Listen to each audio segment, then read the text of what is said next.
दुनिया में हर खबर है खास, लेकिन जो खबरें बढ़ाती हैं आपका हौसला और विश्वास, ऐसी तमाम खबरों को देश भर से समेट कर लेकर आते हैं हम अपने इस खास कार्यक्रम में।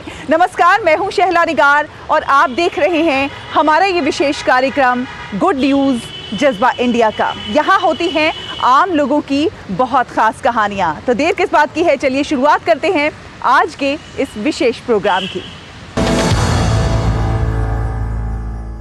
सोच अच्छी हो, प्रयास बेहतर हो तो बड़े सकारात्मक परिवर्तन सामने आ सकते हैं। और इसी की एक मिसाल आपको दिखाते हैं कि कैसे एक छोटी सी शुरुआत एक बड़ी मुहिम में तब्दील हो गई है। जी हाँ, सिर्फ 5 किलोग्राम चावल से एक फूड बैंक की स्थापना आज से 6 साल पहले की गई थी और वो फूड बैंक आज एक बड़ी मुहिम बन गया है। आज सैकड़ों लोग इसके साथ जुड़ गए हैं। बड़ी संख्या में पौष्टिक खाना बनता है और सैकड़ों लोगों को, ज़रूरतमंद लोगों को मुफ्त में खिलाया जाता है। कैसे हो रहा है ये प्रयास, आपको दिखाते हैं।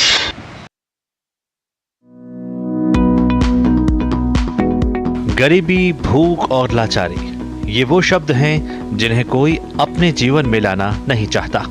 पर बहुत से लोगों का बचपन, जवानी और बुढ़ापा ऐसे ही हालातों से संघर्ष करते बीत जाता है। पर कई लोग हैं जो समाज में बदलाव लाना चाहते हैं और जब मजबूरी से जूझकर खुद सशक्त बनते हैं तो दूसरों को उन हालातों से निकालने की ठान लेते हैं। और ऐसी ही शुरुआत है ये फूड बैंक। जरूरतमंदों की मदद करने के विचार ने रूप ले लिया फूड बैंक का। 8 जनवरी 2016 को तेलंगाना के निर्मल शहर में शुरू हुआ ये फूड बैंक हर दिन सैकड़ों लोगों की भूख मिटाता है। मैं निर्मल में बैंक में काम करता है। मेरा क्या है, मैं 7 साल से खाना डाल रहा हूँ गरीब को। तो क्या है, मैं हर हफ्ता संडे खाना डालते थे। जो क्या है, अभी वो संडे खाना डालते तो गरीब को एक्चुअली डेली हर दिन खाना पूछ रहा है गरीब लोगों। तो उस दिन क्या है, मैं सोचा था गरीब को डेली खाना डालने का सोचा था हर। तो अभी 1 साल से मैं खाना डाल रहे हैं। बहुत मुश्किल से खाना डाल रहे हैं। क्या क्योंकि बोलो तो अभी मेरा छोटा नौकरी है, छोटा परिवार है। तो उसको क्या है, अभी घर को संभालना पड़ता है, खाना भी गरीब को संभालना पड़ता। तो क्या है, तो मेरा सैलरी में कितना आ रहा है, 50% मैं गरीब को खाना डालने को ये डाल रहा है। तो क्या है, मेरे घर वाला भी सपोर्ट कर रहा है मेरे को। एवरी वीक संडे हम लोग इसी तरह काम करते थे। सब लोग जो खाना नहीं मिले सो पर्सन पेट भर खा के खुशी रहता था, हमारे को अच्छा आशीर्वाद देते थे। हमारे को वो संकल्प बहुत अच्छा लगा। ये एवरीडे करेंगे बोल के सब हमारा दोस्त बैठ के बात करके सीधा रातोड़ का प्लान से हम लोग 365 डेज, एक साल में 365 डेज ये खाना बांटने के लिए हम लोग सब लोग मिलजुल के काम करके एक शेड लिए, एक खाना पकाने वाले को रख लिए, सब सामान खरीद के पर डे हम लोग कुकिंग करके जो ऑफिस जो काम को जाने के टाइम पे किधर खाना नहीं मिलता, जिधर नीडी पीपल रहता उसको खाना देने में हम लोग एवरीडे काम करते हैं। केवल 5 किलोग्राम चावल से इस फूड बैंक की शुरुआत हुई थी, जिसकी मात्रा दिन ब दिन बढ़ती गई। एक परिवार की पहल अब कई परिवारों की एक टीम में परिवर्तित हो गई है। टीम के सदस्यों की मदद से स्वच्छ और पौष्टिक खाना तैयार होता है और फिर जरूरतमंदों, अनाथों और मजदूरों को बांटा जाता है। फूड बैंक का जो भी है प्लान पूरा हमारा दोस्त का है। वो दोस्त श्रीधर राठौड़ है। मैं बहुत खुशी से बोल रहा हूँ कि इन्हें जो काम कर रहा है गरीबों के लिए, जो पैसे दिए तो उन्हें क्या करना है उसको समझ में नहीं आएगा, मगर जो जिसको भी खाना खिलाए तो पेट भर खाना खिलाए तो उन्हें जिंदगी भर याद रख लेता है। ये तो बहुत अच्छी काम कर रहा है मेरा दोस्त। कोविड महामारी से उत्पन्न लॉकडाउन अवधि के दौरान इस फूड बैंक ने कई लोगों की जान भूख से बचाई। इससे उन्हें बहुत मदद मिली। आज कई लोगों ने इसमें मदद के हाथ आगे बढ़ाए हैं और वित्त प्रदान करने से लेकर भोजन वितरित करने तक जरूरतमंदों तक पहुंचने में रसद का भी ख्याल रखते हैं। ये फूड बैंक हर दिन लगभग 250 जरूरतमंद व्यक्तियों को भोजन उपलब्ध करा रहा है। ये वास्तव में एक ऐसा बैंक बन गया है जिस पर गरीब भी पैसा लगा सकते हैं। गुड न्यूज़ जज्बा इंडिया के लिए तेलंगाना के निर्मल शहर से bureau report, DD news.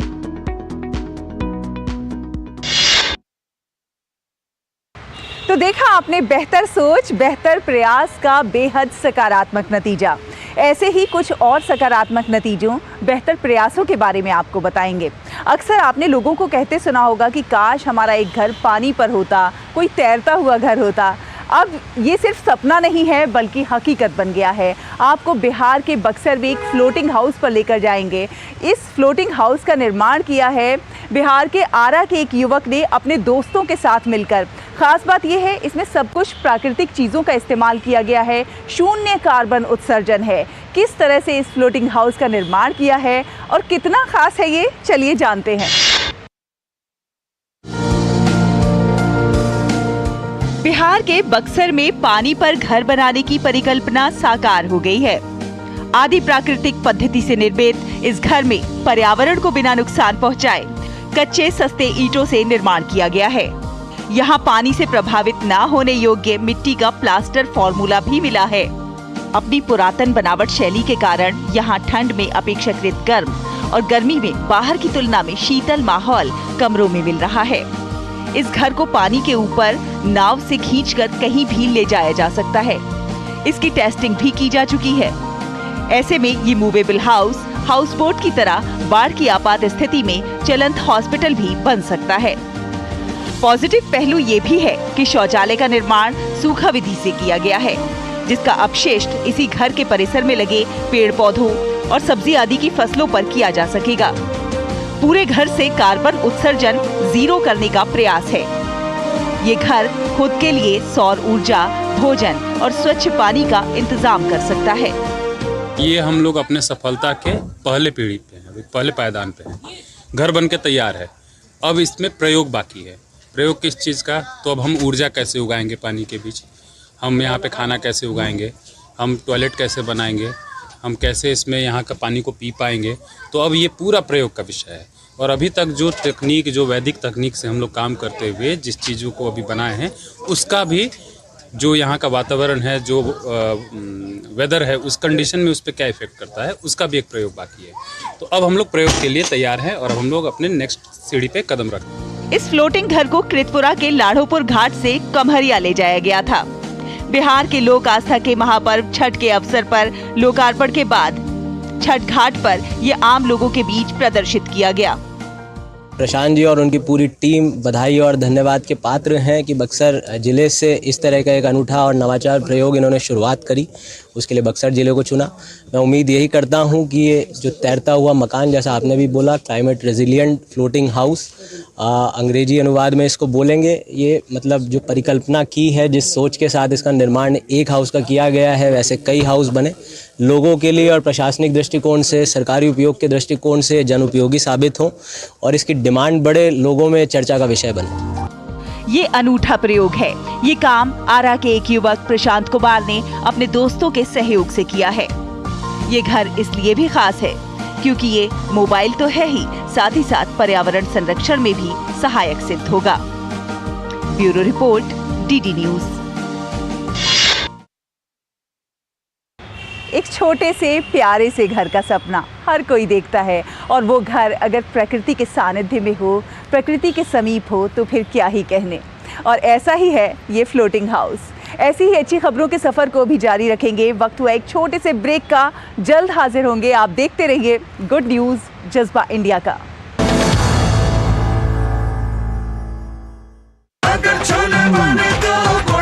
Goldy chole मसाले, जहाँ जाएं रिश्ते बनाएं, जहाँ जाए रिश्ते बनाए, गोल्डी मसाले। लाइफ में फाइनेंशियल आजादी के लिए एनपीएस जरूरी है। रिटायरमेंट में फाइनेंशियल आजादी रहे जारी, एनपीएस से आज ही करें तैयारी। एनपीएस जरूरी है। दीदी नौकरी लग गई। अरे वाह, बधाई हो। तो अब तो ढेर सारी शॉपिंग। हाँ दी, नया मोबाइल। अरे रुको शहजादे, सैलरी से पहले खर्चे। इंस्टेंट लोन भी तो मिलता है। पहले बजट बनाना सीखो, फिर खर्च करो। पर दी, देखो, कमाई का एक हिस्सा हमेशा बचाना चाहिए, लेकिन पार्टी देने से नहीं बचोगे तुम। हाँ दी, पार्टी मेरी, बजट तुम्हारा। अच्छा, आरबीआई कहता है सही वित्तीय बर्ताव करे आपका बचाव। जब से माँ को नानी के यहाँ भेजा है, कितने चिड़चिड़े हो गए हो। बेटा टीबी है उसको। टीबी का इलाज तो यहाँ भी हो सकता है, फिर क्यों भेज दिया? अगर वो यहाँ रहती ना तो लोग कन्नी काट रहे होते हमसे। मुझे लोग नहीं, मम्मी। अरे क्या अर्जुन,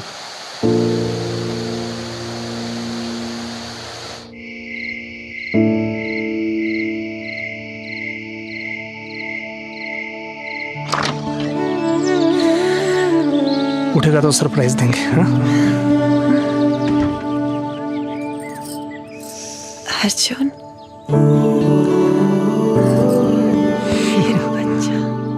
बहुत मिस कर रहा था तुमको, और मैं भी टीवी रिमोट का सर पर समझ नहीं पा रहा था।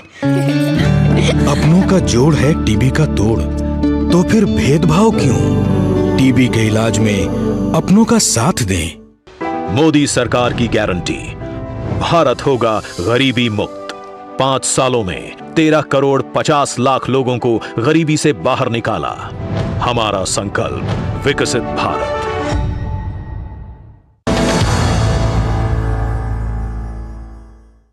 ब्रेक के बाद एक बार फिर आप सभी का बहुत बहुत स्वागत है। आप देख रहे हैं गुड न्यूज जज्बा इंडिया का। आपने पाठशालाएं तो बहुत सारी देखी होंगी, लेकिन क्या कभी आपने पौध पाठशाला देखी है? शायद नहीं।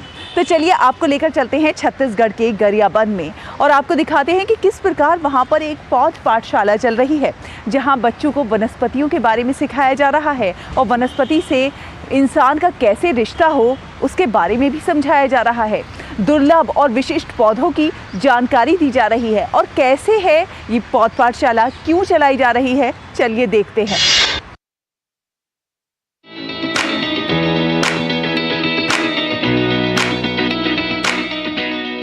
A for avocado, B for bottle palm, C for cherry. ये पाठ पढ़ते इन छात्रों को देखकर आप हैरान हो रहे होंगे।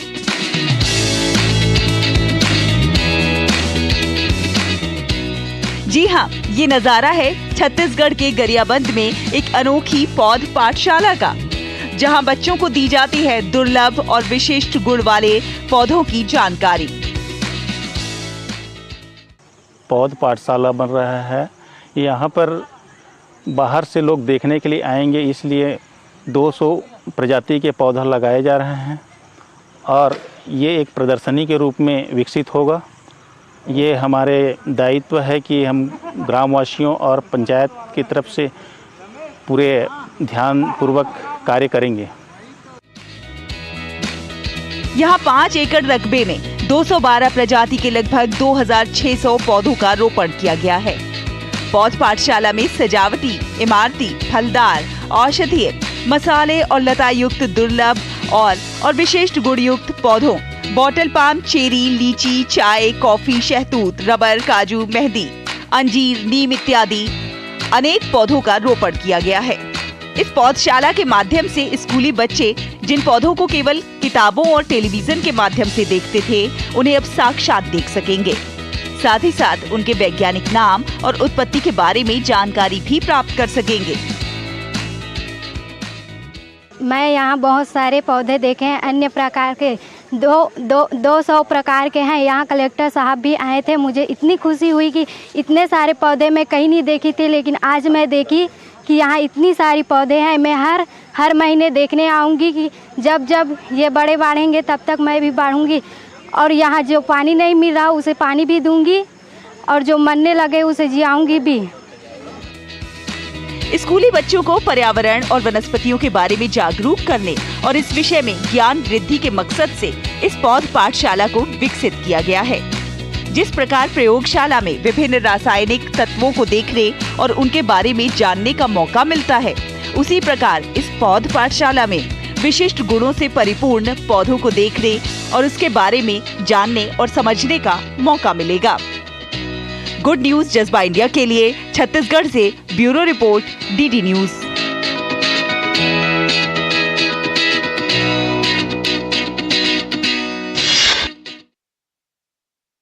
पौध पाठशाला बच्चों का प्रकृति से संबंध जोड़ने का एक अनूठा प्रयास।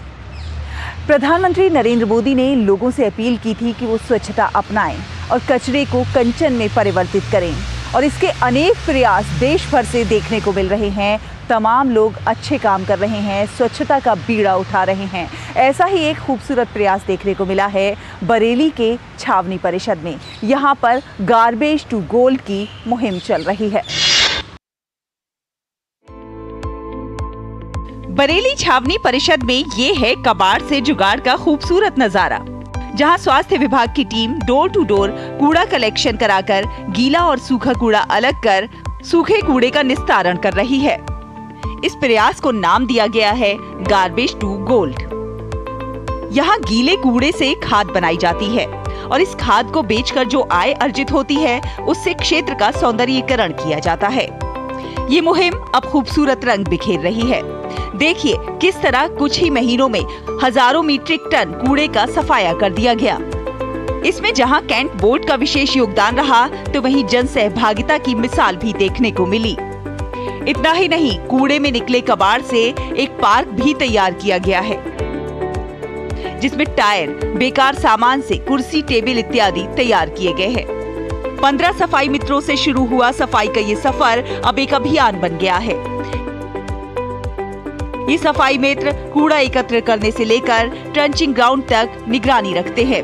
इतना ही नहीं, ये सफाई मित्र अब अन्य लोगों को भी इस कार्य को बारीकी से सिखा रहे हैं। ये स्वच्छता के प्रति इन लोगों की प्रतिबद्धता को दर्शाता है। बरेली से नाजिया अंजुम की रिपोर्ट, डीडी न्यूज। ऐसी ही अच्छी खबरों के सफर को अभी जारी रखेंगे। वक्त हुआ है एक और छोटे से ब्रेक का। जल्द हाजिर होंगे। आप देखते रहिए गुड न्यूज जज्बा इंडिया का। मेरे भाई अरविंद कुमार की कुछ महीने पहले एक्सीडेंट में डेथ हो गई। उन्होंने पॉलिसी बाजार से टर्म लाइफ इंश्योरेंस लिया हुआ था जो अब भाभी के घर के खर्च और बच्चों की पढ़ाई में काम आएगा। पॉलिसी बाजार की टीम ने क्लेम दिलवाने में हमारी पूरी मदद की। क्लेम के टाइम पे आपकी हेल्प के लिए हमेशा तैयार। पॉलिसी बाजार, 1 करोड़ का टर्म लाइफ इंश्योरेंस सिर्फ 470 रुपए महीने से शुरू। गोल्डी छोले मसाले, जहाँ जाए रिश्ते बनाए, जहाँ जाए रिश्ते बनाए, गोल्डी मसाले। लाइफ में फाइनेंशियल आजादी के लिए एनपीएस जरूरी है। रिटायरमेंट में फाइनेंशियल आजादी रहे जारी, एनपीएस से आज ही करे तैयारी। एनपीएस जरूरी है। माँ, ये खीर किसके लिए? आज तेरे दादाजी का जन्मदिन है, उनके लिए। तो मैं दादाजी को क्या दूँ? अपना मोबाइल फोन देना। ये क्या कर रही है? दादाजी के लिए आयुष्मान कार्ड बना रही हूँ। घर बैठे? हाँ। आयुष्मान ऐप पर जाकर अपना या परिवार के सदस्य का नाम लाभार्थी सूची में ढूंढें। आधार, ओटीपी या फेस ऑथ द्वारा ऑथेंटिकेट करें। डिटेल्स भरें। अब मोबाइल से फोटो खींचकर अपलोड करें। दादाजी, ये लीजिए अपना आयुष्मान कार्ड। ये उपहार तो जीवन भर काम आएगा। और एक प्रकार से पीएम जय अब गरीबों की जय बन गई है। 5 लाख तक के मुफ्त उपचार की गारंटी। स्वास्थ्य का वरदान आयुष्मान। जनजातीय गौरव दिवस पर माननीय प्रधानमंत्री श्री नरेंद्र मोदी ने की पीएम आदिवासी न्याय महाअभियान यानी पीएम जनमन की शुरुआत। 24,104 करोड़ रुपए से 28 लाख आदिवासियों को अब मिलेगा अनेक सरकारी योजनाओं के लाभ के साथ साथ अपने सपनों का पक्का घर, पक्की सड़क, बिजली, नल से जल और आयुष्मान भारत के तहत मुफ्त इलाज की सुविधा। भैया जी, सारी तैयारी कर ली अपने गोपाल की शादी की। आप चिंता ही मत कीजिए, लच्छू सब संभाल रहा है। अच्छा भैया जी, जैसे आप बताए थे सेम टू सेम जूते आ गए हैं, शेरवानी फिट करा लिया है और टोपी एकदम लल्लन टॉप। भैया जी, यहाँ का भी अपॉइंटमेंट ले लिया है हमारे लिए। हमने कहा था ना भैया जी, लच्छू सब संभाल रहा है, एकदम हीरो बना के ले जाएंगे अपने भाई को। वहाँ बात की परिवार नियोजन। भैया जी, ऐसी बातों में मर्दों का क्या काम? वाह, अपने परिवार की प्लानिंग में तेरा कोई काम नहीं। जब बहू आएगी तुझसे पूछेगी बुड़बक कि परिवार नियोजन का कौन सा तरीका अपनाना है तो क्या कहेगा? लच्छू संभाल रहा है। क्या बोल रहे हैं भैया जी? फोन लगा और सिर्फ ब्याह नहीं, ब्याह के बाद की समझदारी की तैयारी करो, समझे? भैया जी शर्माता है, बकलोल है। सेहत और सोच दोनों से तैयार होकर परिवार बढ़ा रहा है इंडिया। अपना भविष्य पक्का बना रहा है इंडिया। फोन करें और परिवार नियोजन से जुड़ी सब जानकारी पाएं। जोड़ी जिम्मेदार जो प्लान करे परिवार।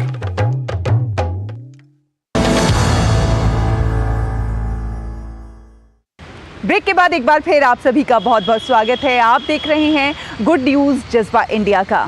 देश में सौर ऊर्जा के लक्ष्यों को हासिल करने के लिए कई प्रयास हो रहे हैं और ऐसा ही एक प्रयास हुआ है गुवाहाटी में, जहां कुछ लोगों ने मिलकर पानी पर तैरने वाले सोलर प्लांट लगाने की तकनीक विकसित की है। जी हाँ, ये प्लांट कई मायनों में बहुत ज़्यादा खास है। जहां इससे सौर ऊर्जा को बनाने में उसमें वृद्धि होगी, वहीं दूसरी ओर इससे जल संरक्षण भी होगा। तो किस प्रकार इन लोगों ने ये प्लांट तैयार किया है, आइए देखते हैं। यूं तो सौर ऊर्जा उत्पादन के लिए सोलर पैनल आमतौर पर जमीन या भवन की छतों पर लगाए जाते हैं, लेकिन आज आपको दिखाते हैं एक अनूठी पहल। IIT गुवाहाटी स्थित एक स्टार्टअप ने पानी पर सोलर प्लांट स्थापित करने में दक्षता हासिल की है। ये प्रयास है क्वेंट सोलर नाम के एक स्टार्टअप का, जहां युवाओं ने फ्लोटिंग सोलर प्लांट यानी पानी पर तैरने वाले सोलर प्लांट लगाने की तकनीक विकसित की है। इस तकनीक से फायदा ये भी है कि स्वच्छ ऊर्जा उत्पादन के साथ साथ इससे जमीन की बचत भी होती है। Floating solar projects are fast emerging as third pillar of solar installation across the globe after ground mounted and rooftop. And the reason being that floating solar offers a lot of inherent benefits which other mode of installation does not offer. Among these benefits, the most crucial one is about saving land, because we can use the unutilized water surface of reservoirs, dams, lakes, and that helps in saving the land for better utility. Floating solar plant को dam और जलाशयों के ऊपर लगाया जा सकता है। पानी के कूलिंग इफेक्ट की वजह से बेहतर क्षमता के साथ ऊर्जा उत्पादन भी किया जा सकता है। साथ ही साथ ये प्लांट वाष्पीकरण को 70% तक कम करता है, जिससे पानी को बचाने में मदद भी मिलती है। ज़्यादा एफिशिएंसी से पावर जनरेट कर पाते हैं, क्योंकि पानी के कूलिंग इफेक्ट के कारण सोलर पैनल्स का जनरेशन बेटर हो जाता है। और इसका एक और फ़ायदा ये है कि ये पानी का इवोपरेशन रोक पाता है, जिसके कारण हम फ्रेश वाटर को बचा पाते हैं। अब हमारे देश में हज़ारों जलाशय हैं, बड़े बड़े डैम्स हैं, झील हैं, तालाब हैं। तो अगर हम इन तरह के वाटर बॉडीज़ के ऊपर इस तरह के प्रोजेक्ट्स को लगाएं तो सस्टेनेबिलिटी के लिए काफ़ी बड़ा कदम होगा। देश में बड़ी तादाद में मौजूद जलाशय, डैम, झील और तालाब पर सोलर प्लांट लगाने से एक ओर जहां बढ़ती हुई ऊर्जा जरूरतों को पूरा करने में मदद मिलेगी, वहीं ये पर्यावरण संरक्षण और सतत ऊर्जा के लक्ष्यों को हासिल करने में भी मददगार साबित होंगे। गुड न्यूज जज्बा इंडिया के लिए निशांत सौरभ की रिपोर्ट, DD न्यूज। तो देखा आपने, हमारे देश के लोगों में कौशल और प्रतिभा की कोई कमी नहीं है, बस ज़रूरत है उन्हें एक छोटा सा मौका मिलने की। और जब जब हमारे देश के लोगों को मौका मिलता है, वो कुछ ना कुछ अच्छा, बेहतर और ख़ास करके ज़रूर दिखाते हैं। आपसे भी अनुरोध है कि आप भी कुछ ना कुछ अच्छा करते रहिए, ख़ास करते रहिए, देश और समाज के विकास में अपना योगदान ज़रूर दीजिए। अगले हफ्ते फिर होगी आपसे मुलाकात कुछ और अच्छी कहानियों के साथ, लेकिन जाने से पहले हम आपको लेकर चलते हैं गुजरात के राजकोट में और दिखाते हैं कि वहाँ पर किस तरह से दिव्यांग छात्रों ने रैंप पर कैटवॉक किया और अपनी प्रतिभा का शानदार प्रदर्शन किया, अपनी प्रतिभा और कौशल का लोहा मनवाया। आप उठाइए इन दृश्यों का आनंद, हमें और हमारी पूरी टीम को दीजिए अनुमति। नमस्कार।